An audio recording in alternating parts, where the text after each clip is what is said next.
أعوذ بالله من الشيطان الرجيم. بسم الله الرحمن الرحيم. حتى إذا استيأس الرسل وظنوا أنهم قد كذبوا جاءهم نصرنا فنجي من نشاء ولا يرد بأسنا عن القوم المجرمين. سورة یوسف 110 نمبر آیات ہے. په دې 110 نمبر کې هم د یو شک ختمولو لپاره مضمون ذکر کیږي. مخکې نه د پیغمبرانو باس ذکر شو او د هغوی احوال ذکر شو.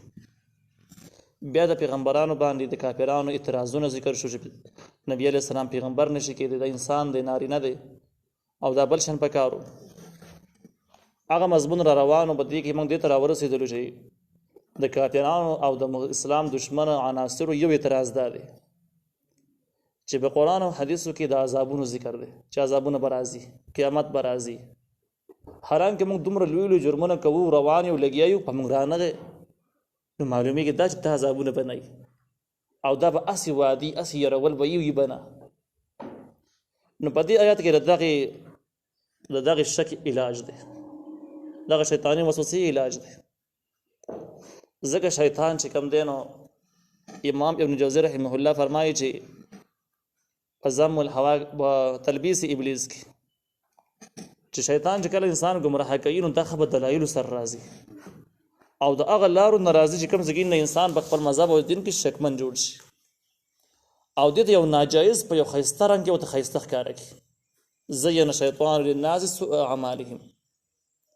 نو شیطان د خلکو په ذهنونو کې دا خبره پخوي چې دا د عذابونو خبرې نشته او که دا عذابونه وي دا خلک لګیا دي څه کارونه نه کوي، سودونه، زناګانې، ظلمونه، زیاتي، چغلخوري، د اسلام صریح احکام مخکاره، بغاوت، مخالفت، بیا هم نه قیامت راغی نه عذاب راغی. نو په دې آیات کې د دغې تفصیلي جواب ذکر کیږي. الله تعالی وایي حتی تر دې حده پورې په مخکیني امتونو کې عذاب وروسته شو، خلکو ته مهلت میلاو شو. اذا استيأس الرسل، ناامیده بشو پیغمبران، د څه نه ناامیده شو، ته خلکو د ایمان د راوړلو نه ناامیده شو. دومره محنت به هغوی وکړو، خواري به وکړله چې په آخر کې مایوس شو چې دا خلک ایمان نه راوړي. لکه نوح علیه السلام چې کوم الفاظ استعمال کړي چې ربي لا تذر الارض من الکافرین دیارا، ربه چې یو کور دې هم پرې نه دی پاک ختم کړه. او ځکه چې دوی کلم بچي کوي نو بچي پاجرن کفار، هغه نافرمان او کافران دي جوړېږي. څوک بشرو کې په نصر کې څوک سړی رانغی، صحیح کس رانغی، ختمې کړي. نو پیغمبران به د هغوی د ایمانونو نه مایوسه شو، ناامیده به شو. وظنوا، او دوی به ګمان وکړو، انهم قد کذبوا، چې یقینا دوی خطا شو په خپل خیال کې. جاءهم نصرنا، نو ورته به راغی امداد زموږ. دې آیات کې تقریبا تفسیر خازن ویش احتمالات ذکر کړي دي چې د دې آیات حاصل او مطلب څه دی. دغه کافي مشکل زګینو کې د آیات او په وشت اقوالو کې ځینې اقوال مردود دي، ناجایز دي، ځینې چې دي هغه احتمال لري.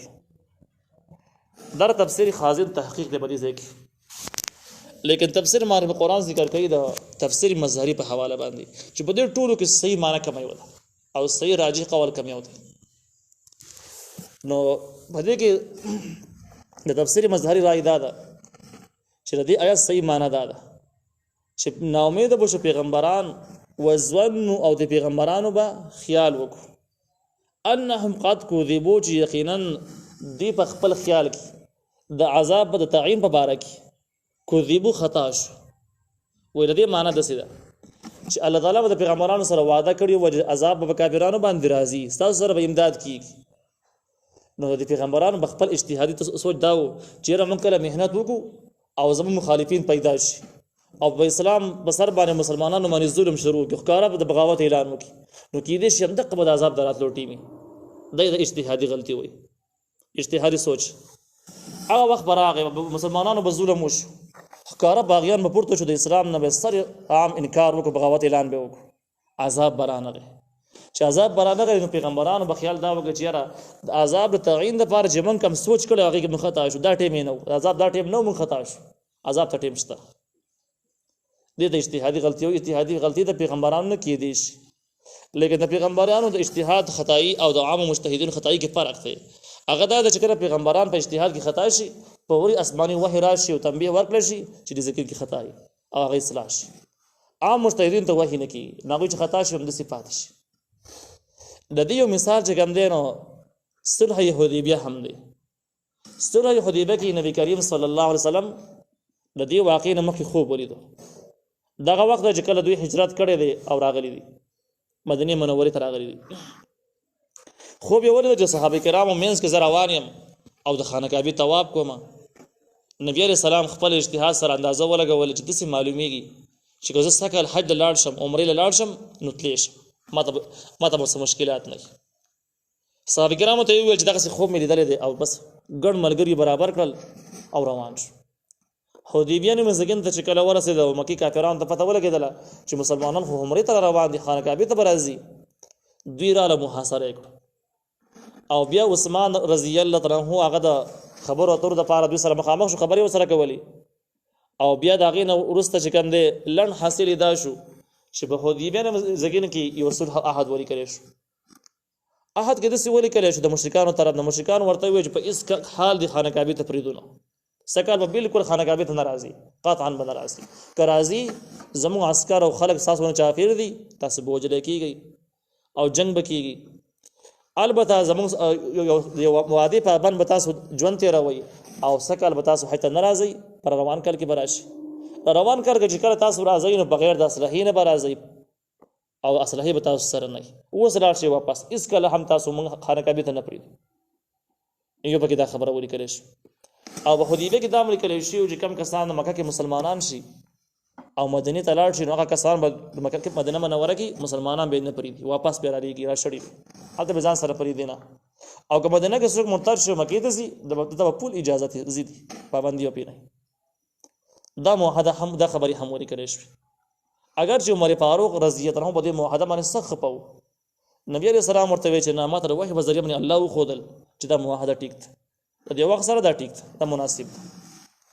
او د دې انجام د دې په اعتبار سره به تاسو ته باقاعده فتح میلاویږي. بیا د حدیبیې ته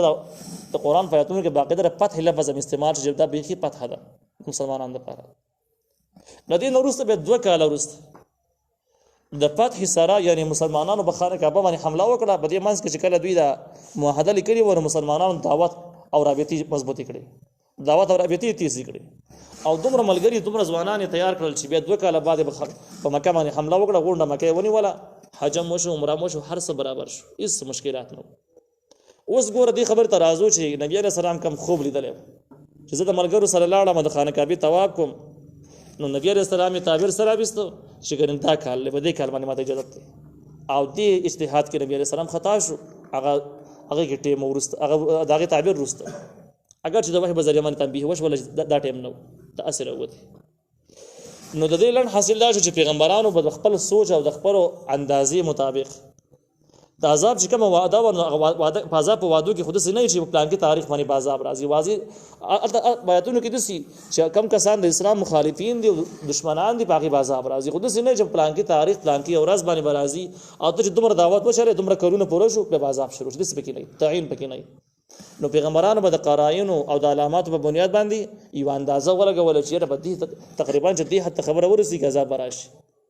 هغه وخت به راورسېد عذاب به رانغی، نو پیغمبرانو به وویل چې قد کذبو،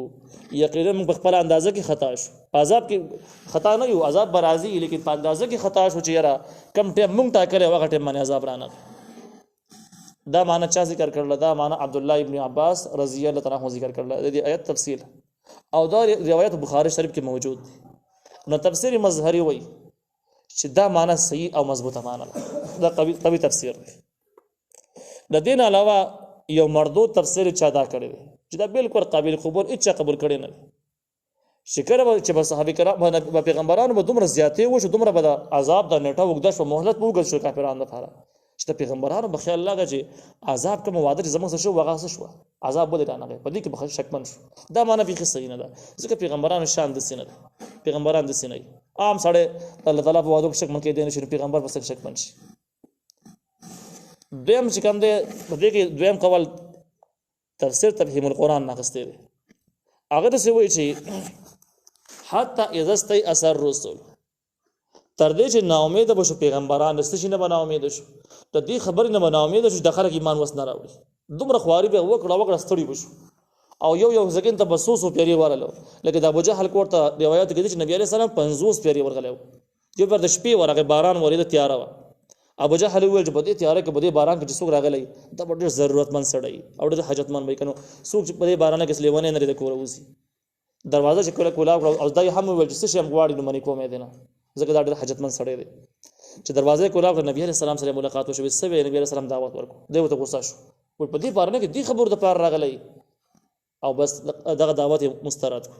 نو پیغمبرانو به دومره مهنت وکړو او یو ځګین ته به دومره ډیری پیری ور چې اخر به مایوس شو چې د خلک ایمان نه راوړي نو پیغمبرانو سره مایوس شو د خلکو د ایمان د راوړلو نه مایوس شو وظنوا انهم قد كذبوا او ګمان به وکړي د کافرانو وظنوا کې دا تفهیم القرآن ولا وی چې د ظنوا مراد کافران دي د نبی عليه السلام پیغمبران ته نه مراد ته مراد کافران دي پیغمبران نه و د کافرانو به ګمانو وظنوا او ګمان به کافرانو انهم قد كذبوا چې یقینا دې ته دروغ ویل شي څنګه دروغ ته ویل شي دروغ څه ویل شي سور دین د شریعت مخالفت کوي عذاب پر راځي او موږ دومره زیات مخالفت وکړو عذاب را نه نو معلومی کې دا چې د عذاب کسي چې موږ ته شوی د دروغ دا قول تفسیر تفهیم القرآن نقل کړی دی او دا په تفسیر خازن کې موجود دی هغه څنګه دراخسته دی تقریبا مخکې ویل چې په دې کې تقریبا د دې په تفسیر وضاحت کې وایش اقوال شته تفسیر خازن نقل کړی دي د اولنې قول چې د بخاری سره د روایت مطابق دی دا راجح تفسیر دی او دا نور جایز تفسیرونه دي مناسب تفسیرونه دي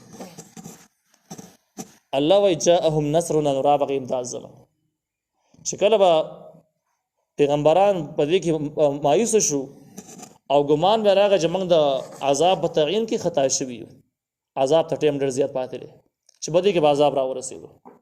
یا دا چې خلکو به کافرانو به وویل چې د عذاب خبرې دروغ دي نه راځي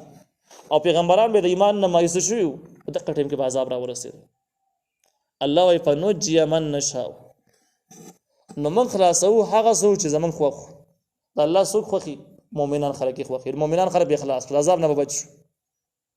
ولا يرد او نشي واپس کېدل بأسنا عذاب زموږ عن القوم المجرمين د قوم مجرمنا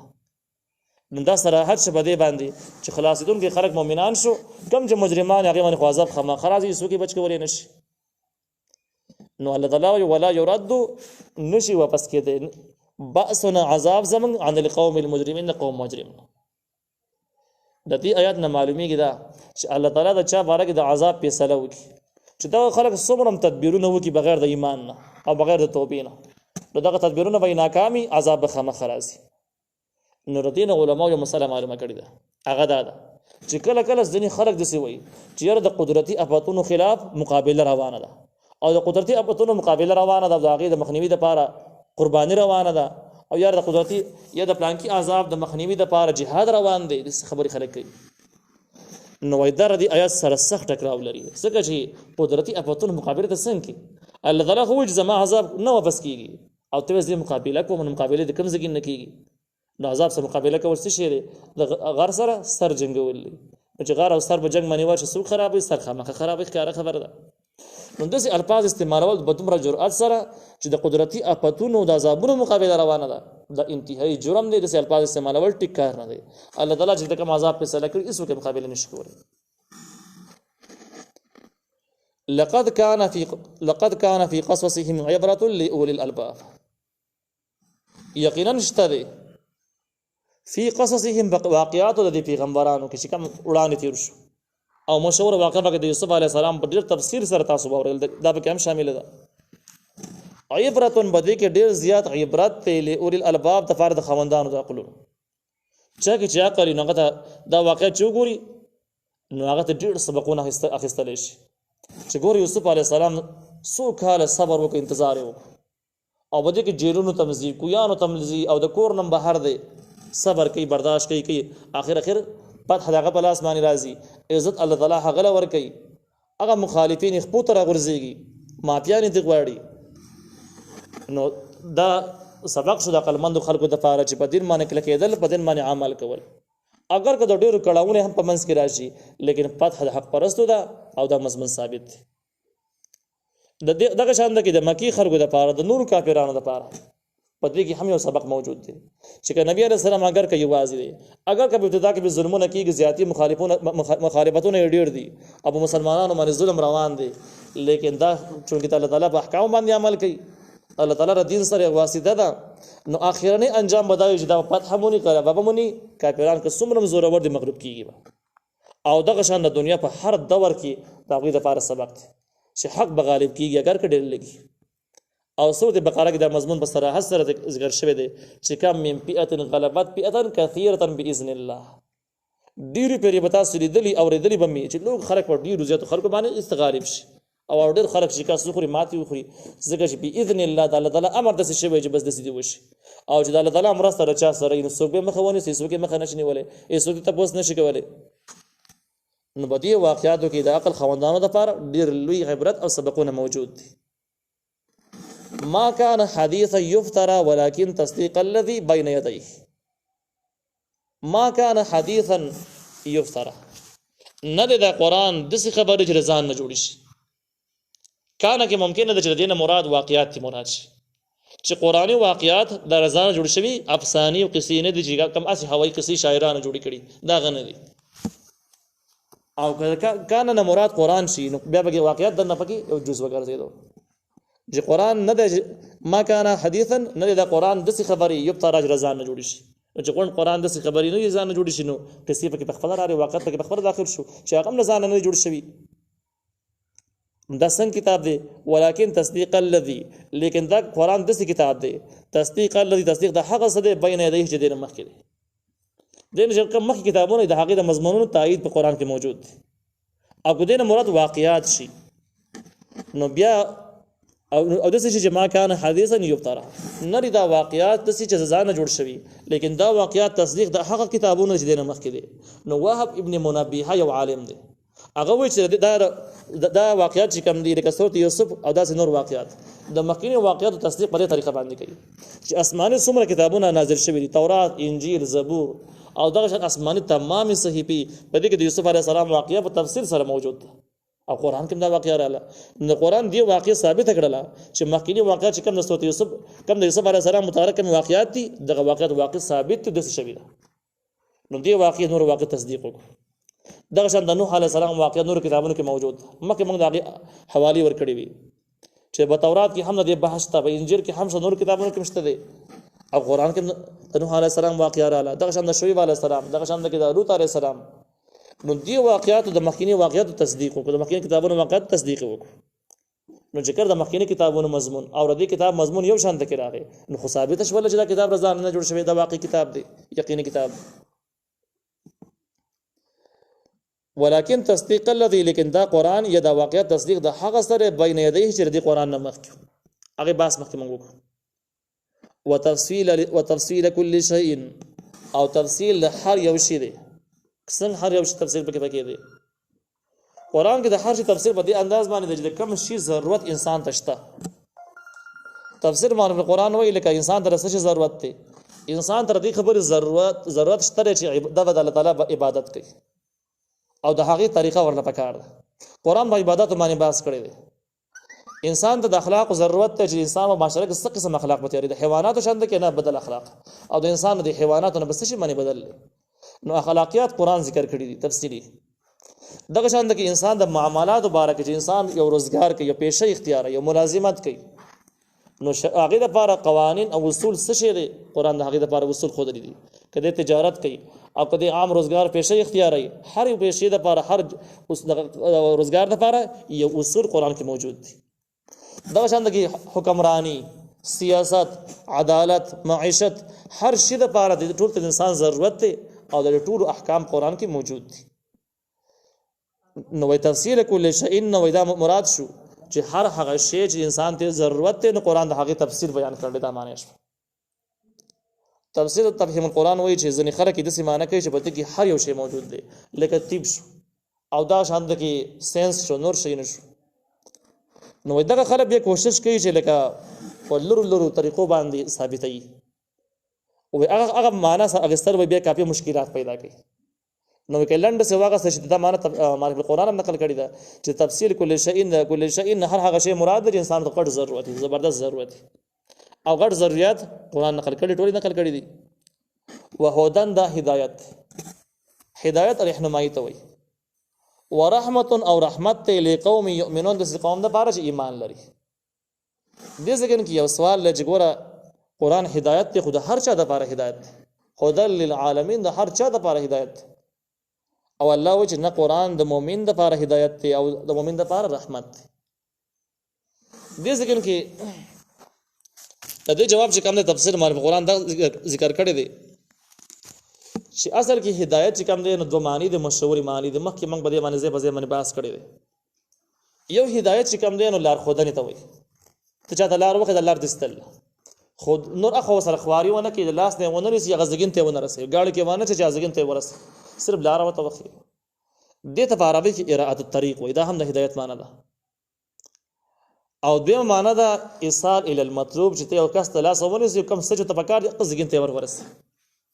دا د هدایت به معنی ده او دا ایصال الى المطلوب د دوه معنی باندې راځي هدایت دې ځکه کې قران چې کوم دی نو د دین مؤمن پیدا اخلي مؤمن چې کوم څه دې کې موجود دي هغه ځکه عملاً هغه دغه نمونه پیش کوي عمل پی کوي پیدا ته پورته کوي نو چې پیدا ته پورته کوي نو عام هدایت خود هر چا د پاره دی لیکن پیدا ته مؤمن واغستل نو دې وایي چې قران د مؤمن د پاره دی د دې سي مثال شو لکه یو ځای ډېر سونا پرته ده او سونا د هر چا د پاره ضرورت ته فائدہ مند لیکن عام خلک نه پیژني نه راخلي قدر نه پیژني یو کس دا د جګه سونا باندې پویګ سونا پیژني زرګر دی هغه راخلي سنبالي او خرڅي او پکار راولي نو دې وایي د سونا دا سونا د کس لپاره غټه فائدہ را استویل چې ځکه چې پیدا واغسته او د عام خلکو لپاره پیدا ځکه نه د خلک ته پیدا اخلي نو سړي به د پیدا باندې راضي خو ځکه پیژني نه قدر نه پیژني سپیک نو قران هدایت او رحمت د مؤمن لپاره په دې اعتبار چې د پیدا اخلي او کافر ته پیدا نه اخلي